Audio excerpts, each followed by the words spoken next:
Yo tout le monde, j'espère que vous allez bien. Épisode 8 de ma série de vidéos sur la création de ma future usine de production de CBD. Au programme aujourd'hui, je vous montre comment j'ai installé cette porte. On verra aussi également quelques travaux d'avancement sur la partie ossature bois ainsi que le passage des dernières gaines manquantes. C'est parti. Pour commencer cette vidéo, on va s'occuper d'installer l'ossature bois ici dans cette dernière pièce. On va faire exactement pareil que dans les deux espaces de culture. On va venir donc isoler toutes les parois qui donnent à l'extérieur. La seule différence qu'il va y avoir, c'est que les murs qui sont attenants aux espaces de culture, je ne vais pas les doubler du tout. Je me contenterai de venir les nettoyer, un coup de peinture blanche, terminé, on va pas plus loin. Si je viens les doubler, donc isolation lambris, ça va juste me faire dépenser des sous en plus pour pas grand chose. En plus de ça, ça va réduire l'espace de la pièce qui est déjà assez restreint. Ça n'a aucun intérêt fonctionnel par rapport à l'activité future de la pièce ici.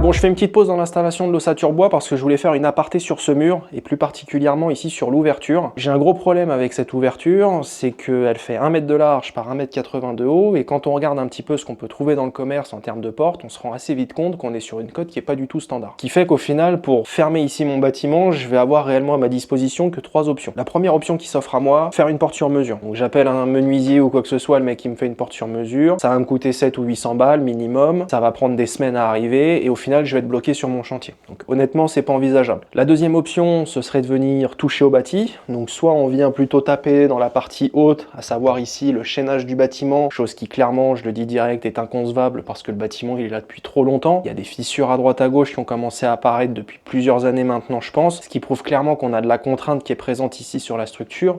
Et venir justement taper dans le chaînage, c'est modifier ces contraintes et prendre le risque d'en aggraver certaines et donc de voir le bâtiment se détériorer vitesse grand V. On pourrait à contrario imaginer plutôt taper en bas au niveau de la dalle, venir faire une petite découpe à la disqueuse, un petit coup de marteau piqueur, on se décaisse les 15 cm qui manquent. Pareil, c'est niette, je veux pas faire ça parce que ça implique immédiatement d'avoir une marche dans l'entrée de mon bâtiment. Dernière option qui s'offre à moi, qui va être beaucoup plus rapide, beaucoup plus économique mais beaucoup moins esthétique, c'est d'aller acheter une porte dans le commerce et de venir la poser en applique par l'intérieur. Donc le haut de ma porte va arriver à cet endroit-là, ce qui veut dire que tout le chaînage en béton que j'ai là, quand ma porte sera ouverte, on l'aura bien évidemment dans le chemin. C'est là où on va perdre en esthétique, mais disons qu'une fois que la porte est fermée, de l'extérieur on y verra que du feu, de l'intérieur ce sera pareil. À mes yeux c'est la meilleure solution, parce que c'est notamment ce qui va me permettre que d'ici à la fin de la vidéo, le bâtiment il soit fermé. Donc voilà, je voulais faire cette petite aparté rapide pour vous présenter déjà les options qui s'offraient à moi et vous expliquer comment est-ce que j'ai raisonné vis-à-vis justement du fait d'en sélectionner une. Donc là maintenant la logique c'est qu'on va aller chercher la porte, on va se l'installer. Bon, comme vous pouvez le voir, la porte a été récupérée, donc j'ai pris une porte de service en métal isolée, 2 mètres de haut par 90 de large. Pour pouvoir mettre en place cette porte au mur, il va falloir maintenant que je fasse une petite ossature métallique qui sera donc fixée sur le mur et sur laquelle je viendrai fixer par la suite ma porte. Je vais tout simplement utiliser du tube carré de section 6 cm et faire en sorte derrière d'être sûr que ma porte soit bien ancrée sur le bâti. Certains d'entre vous me diront ouais, pourquoi est-ce que t'as pas pris une porte blindée? Là ton truc c'est de la merde, ça tiendra jamais, le premier pélo qui vient qui met un chassé dedans, la porte elle est ouverte, etc. etc. Plusieurs facteurs qui rentrent en compte une fois encore dans cette prise de décision. Une porte comme celle-là, c'est 140 €. Une porte blindée, c'est x3, x4, x5 fois le prix d'une porte comme celle-ci. On va être honnête 2 minutes. Si demain j'ai un pélo qui décide de se dire tiens, sa petite usine de CBD, j'ai décidé d'y rentrer, c'est pas une porte 3 points qui va l'en empêcher. D'autant que, il faut voir que là, je vais avoir cette porte-là, mais j'ai également à l'extérieur ici un petit volet roulant métallique que je vais tout simplement modifier pour pouvoir le verrouiller, ce qui fait que j'aurai déjà une double épaisseur. Et donc disons que je préfère largement réinvestir les quelques centaines d'euros que j'ai économisés par rapport à une porte blindée dans un système de vidéosurveillance avec des projecteurs qui se déclenchent automatiquement sur détection de mouvement, etc. Sachant qu'une fois encore, je le rappelle, J'habite ici sur l'exploitation, j'ai la baraque à 20 mètres, j'ai le 12 à quelques mètres de moi dans la chambre quand je dors.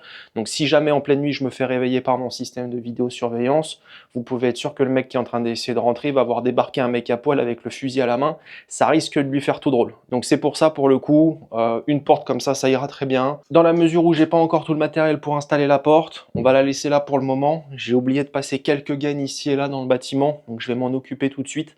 Et puis après, on s'occupera d'installer la porte. Bon, je vais profiter de ce petit instant passage de gaine pour refaire un petit peu le point sur les dépenses vis-à-vis du projet. D'ailleurs, j'ai totalement zappé de le faire au dernier épisode, donc merci à l'abonné qui me l'a rappelé. Au niveau des dépenses pour cet épisode, donc comme vous venez de le voir, j'ai acheté ma porte de service, donc, qui m'a coûté 139 €. J'ai également acheté donc mon tube acier, donc, qui m'a coûté 64,89 €. Et donc également pour le précédent épisode, une vingtaine de sacs de ragréage de 25 kg à 12,90 pièces, donc ce qui fait approximativement 260 €. Et pour finir, le bidon de primaire de 5 litres qui m'aura coûté lui 33,50 €. Un ticket aujourd'hui à 495,39 €. Et si on fait le total depuis le début du projet, on arrive à 1506 €. Je vous laisse avec la suite de la vidéo. Bon, je viens de finir de me passer ma grosse gaine là pour mes câbles d'alimentation du bâtiment. Exactement le même principe que pour le reste. On passe là-haut le long et puis je ressors après ici dehors. Et donc l'objectif, on fera longer la gaine là-haut, là sous la toiture, pour venir reprendre ici en lieu et place les câbles existants qui vont dégager parce que ça fait très longtemps qu'ils sont là. Ça fera pas de mal d'en mettre du neuf. Prochaine étape, on se fait le cadre de la porte, on installe la porte.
Bon ben voilà, la porte est installée. Je me suis rendu compte que dans le feu de l'action, je vous ai rien expliqué du tout. Donc je vais prendre quelques instants pour vous expliquer un petit peu comment est-ce qu'on a opéré ici pour venir installer la porte. Vous vous en souvenez, je vous avais dit ici qu'on allait utiliser du tube donc de 6 cm par 6 cm. Pourquoi de la section 6 cm?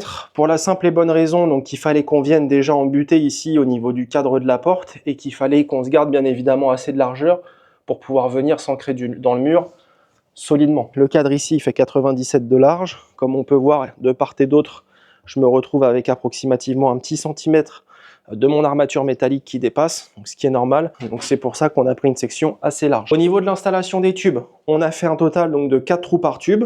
On est venu cheviller tout simplement le mur derrière pour avoir une bonne prise. Et en plus de ça, on est venu coller les tubes au niveau du mur. On a fait le même exercice là-haut. Et donc après, on est venu fixer le cadre de la porte dans notre cadre en métal avec de la vis autoforeuse. Donc on en a mis un peu partout sur le tour. Vous l'avez vu également, on est venu redécouper ici le bas de la porte, de telle sorte à se garder à peu près 2 cm de jeu en bas, dans le cas où, si jamais je décide un jour de venir me faire un revêtement de sol, qu'on soit sûr et certain qu'on puisse continuer à ouvrir et fermer la porte. Honnêtement, je suis super satisfait du résultat. Je suis vraiment content de pouvoir enfin fermer mon bâtiment ici. Et puis ça veut surtout dire que je vais pouvoir continuer mon ossature bois autour en vue justement du prochain épisode. On viendra commencer à isoler un petit peu toutes les parois. À propos de l'ossature bois, malheureusement, je vais pas pouvoir finir ça aujourd'hui. Je suis complètement à la bourre sur la sortie de cette vidéo. C'était censé sortir il y a 2 jours. Donc je vais en rester là pour aujourd'hui. Je vous donne rendez-vous dans 2 semaines. On va se continuer et se finir l'ossature bois. Et puis on attaquera aussi également l'isolation dans les pièces de culture. N'hésitez pas à me dire dans les commentaires ce que vous avez pensé de cette vidéo. Et notamment de l'installation qu'on a fait ici pour la porte. Est-ce que vous auriez utilisé la même solution que moi? Est-ce que vous auriez utilisé peut-être une autre option? décision. Ça m'intéresse vraiment d'avoir votre avis. Également, n'hésitez pas à vous abonner si vous voulez rester informé des prochaines sorties de vidéos. Et puis également, comme d'habitude, retrouvez tous les liens vers mes réseaux sociaux dans la description juste en dessous. Je vous donne rendez-vous d'ici 2 semaines. En attendant, prenez soin de vous. À la prochaine. Ciao.